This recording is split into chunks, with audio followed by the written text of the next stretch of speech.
소정 근로 시간에 관한 판례. 대법원 2019년 4월 18일 선고 2016-2451 전원 합의체 판결 임금에 대해서 판시사항 2008년 3월 21일 법률 제8964호로 개정된 최저임금법 제6조 제5항의 시행에 따라 정액 산업금제 하에서 생산고에 따른 임금을 제외한 고정급이 최저임금에 미달하는 것을 회피할 의도로 사용자가 소정근로시간을 기준으로 산정되는 시간당 고정급의 외형상 액수를 증가시키기 위해 택시운전 근로자 노동조합과 사이에 실제 근무 형태나 운행시간의 변경 없이 소정근로시간만을 단축하기로 한 합의의 효력, 무효 및 이러한 법리는 사용자가 택시운전 근로자의 과반수로 조직된 노동조합 또는 근로자 과반수의 동의를 얻어 소정근로시간을 단축하는 내용으로 취업규칙을 변경하는 경우에도 마찬가지로 적용되는지 여부 적극. 그러니까 최저임금법이라는 법규를 잠탈할 의도로 노사 합의를 했을 때 효력을 따져보는 그런 판례인 것 같고, 이것은 너무 기니까 요지만 보겠습니다. 다수의 의견을 보겠습니다. 구근로기준법은 휴게시간을 제외하고 1주간의 근로시간은 40시간을 1일의 근로시간은 8시간을 초과할 수 없도록 기준 근로시간을 정하여 규제하면서 기준 근로시간의 범위 내에서 근로자와 사용자가 합의한 근로시간을 소정근로시간으로 규정하고 있다. 근로자는 합의한 소정근로시간 동안 근로의무를 부담하고 사용자는 근로의무 이행에 대하여 임금을 지급하게 되는데, 사용자와 근로자는 기준 근로시간을 초과하지 않는 한 원칙적으로 자유로운 의사에 따라 소정근로시간에 관하여 합의할 수 있다. 다만 소정근로시간의 정함이 단지 형식에 불과하다고 평가할 수 있는 정도에 이르거나 노동관계법, 법령 등 강행법규를 잠탈할 의도로 소정근로시간을 정하였다는 등의 특별한 사정이 있는 경우에는 소정근로시간에 관한 합의로서의 효력을 부정하여야 한다. 헌법 및 최저임금법 관련 규정 내용과 체계 2008년 3월 21일 법률 제8964호로 개정된 최저임금법 제6조 5항의 입법 취지와 입법 경과, 여객자동차 운수사업법의 규정 취지 및 일반 택시 운송사업의 공공성, 소정근로시간을 단축하는 합의 관련 전후 사정 등을 종합적으로 고려하면 정액 산업금제 하에서 생산고에 따른 임금을 제외한 고정급이 최저임금에 미달하는 것을 회피할 의도로 사용자가 소정근로시간을 기준으로 산정되는 시간당 고정급의 외형상 액수를 증가시키기 위해 택시운전 근로자 노동조합과 사이에 실제 근무 형태나 운행시간의 변경 없이 소정근로시간만을 단축하기로 합의한 경우, 이러한 합의는 강행법규인 최저임금법상 특례조항의 적용을 잠탈하기 위한 탈법 행위로서 무효라고 보아야 한다. 이러한 법리는 사용자가 택시운전 근로자의 과반수로 조직된 노동조합 또는 근로자의 과반수의 동의를 얻어 소정근로시간을 단축하는 내용으로 취업규칙을 변경하는 경우에도 마찬가지로 적용된다.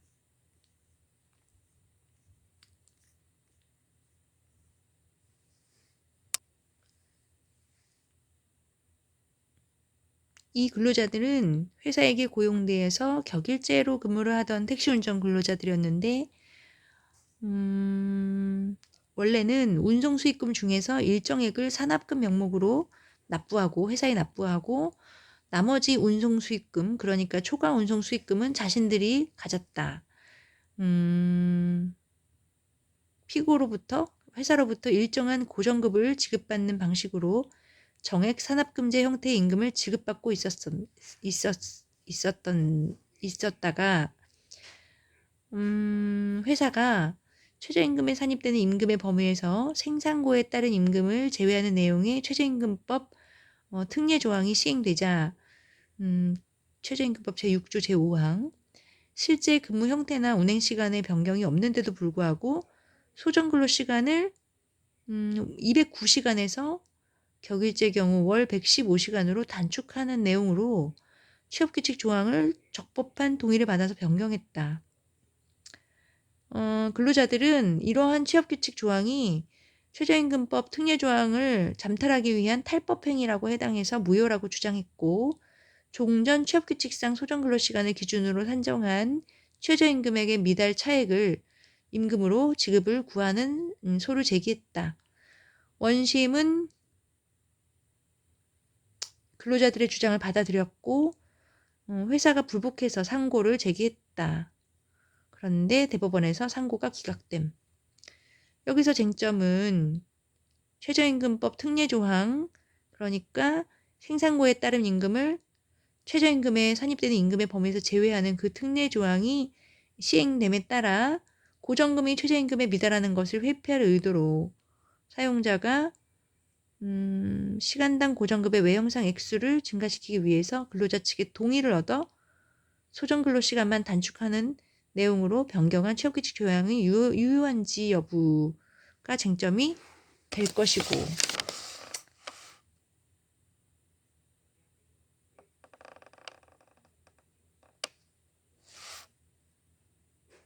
어쨌든 그러한 취업규칙의 효력은 무효라고 하였음. 다음 고정 수당을 시간급으로 환산할 시 총 근로시간을 어떻게 산정하는지에 대한 대법원 판례. 대법원 2020년 1월 22일 선고 2015-73067 전원합의체 판결. 임금에 대한 판시사항은 근로기준법이 정한 기준 근로시간을 초과하는 약정 근로시간에 대한 임금으로서 월급 또는 1급 형태로 지급되는 고정수당을 시간급 통상임금으로 환산하는 경우 시간급 통상임금 산정의 기준이 되는 총 근로시간 수에 포함되는 약정 근로시간 수를 산정하는 방법 및 이때 수당 산정을 위한 가산율을 고려해야 하는지 여부. 원칙적으로 소급. 이와 같은 법리는 단체협약이나 취업규칙 등으로 주휴수당의 가산율을 정한 경우에도 동일하게 적용되는지 여부 적극. 이것도 전원합의체 판결이라서 깁니다. 판결의 포인트만 다수 의견을 중심으로. 근로기준법이 정한 기준 근로시간을 초과하는 약정 근로시간에 대한 임금으로서 월급 형태로 지급되는 고정수당을 시간급 통상임금으로 환산하는 경우 시간급 통상임금 산정의 기준이 되는 총 근로시간 수에 포함되는 약정 근로시간 수를 산정할 때는 특별한 정함이 없는 한 근로자가 실제로 근로를 제공하기로 약정한 시간 수 자체를 합산해야 하는 것이지 가산수당 산정을 위한 가산율을 고려한 연장 근로시간 수와 야간 근로시간 수를 합산할 것은 아니다. 이와 달리 기준 근로시간을 초과하는 약정 근로시간에 대한 임금으로 지급된 월급 또는 1급 형태 고정수당의 시간급 환산 시 연장 근로시간 수와 야간 근로시간 수의 가산율을 고려하여 총 근로시간 수를 산정하여야 한다는 취지로 판단한 종전 판결의 해당 부분 판단은 부당하므로 더 이상 유지하기 어렵다. 그 이유는 다음과 같다. 1. 단체협약이나 취업규칙 근로계약 등에서 고정수당과 관련하여 기준근로시간 내 소정근로의 시간급이 얼마인지 연장근로와 야간근로의 시간급이 얼마인지 명확하게 정하는 등의 특별한 사정이 없는 한 근로제공 시간에 대한 급여는 같은 액수로 정해져 있다고 보는 것이 통상적인 임금 계산의 원리에 부합하고 가장 공평하며 합리적이다. 동일한 근로를 제공한 시간에 대해 매 시간당 가치 평가는 같다고 보는 것이 원칙이다. 법령이나 당사자의 약정 등과 같은 특별한 근거 없이 이를 달리 보는 것은 근로의 가치에 대한 자의적 평가에 해당한다. 이 근로기준법 제56조는 근로자가 연장 또는 야간 근로를 하는 경우 사용자가 그에 대한 법정 수당을 지급할 때에 통상임금의 100분의 50 이상을 가산해서 지급해야 한다는 규정일 뿐이다. 월급 형태로 지급되는 고정수당의 시간급을 산정하기 위해 필요한 약정 근로시간 수를 확정할 때 가산수당 산정을 위한 가산율을 고려해야 할 법적인 근거는 존재하지 않는다.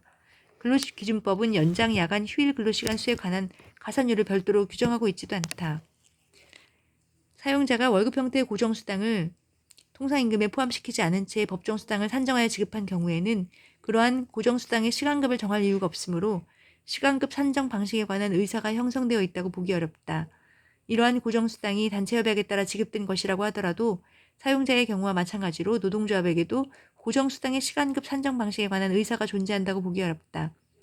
이처럼 고정수당의 시간급에 관한 근로관계 당사자의 의사가 정해져 있지 않은 경우라면 가장 합리적이고 객관적인 시간급 산정 방식을 찾아야 하며 특별한 근거 없이 당사자에게 일방에게 불리한 의사를 의제하는 방식으로 시간급을 산정하여서는 아니 된다.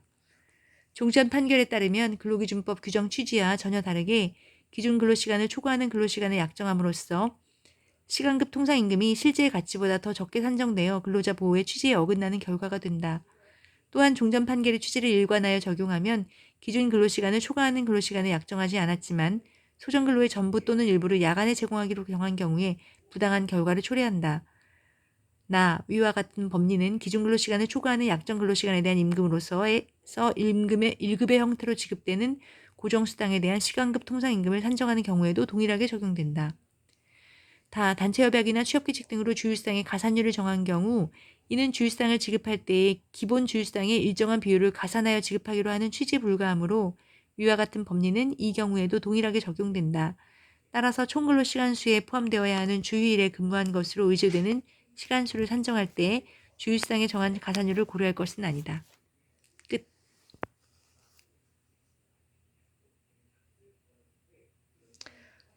이 사안은 근로자들이 월급 또는 1급 형태의 각종 고정수당이 통상임금에 포함된다고 주장하면서 연장근로수당 등의 차액 지급을 구한 사안이었고,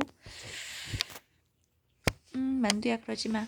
근로제공시간에 대한 급여는 같은 액수로 정해져 있다고 보는 것이 통상적인 임금 계산의 원리에 부합하고 가장 공평하며 합리적이고, 근로기준법은 연장야간 휴일 근로시간 수에 관한 가산율을 별도로 규정하고 있지 않은 점 등의 이유로 총 근로시간 수에 포함되는 약정 근로시간 수를 산정할 때 특별한 정함이 없는 한 근로자가 실제로 근로를 제공하기로 약정한 시간 수 자체를 합산하여야 하는 것이라고 판단하여 종전 선례를 변경하고 종전 선례에 따라 가산율을 고려한 연장 근로시간 수와 야간 근로시간 수를 합산하여야 한다는 취지로 판단한 원심을 파기한 사례입니다.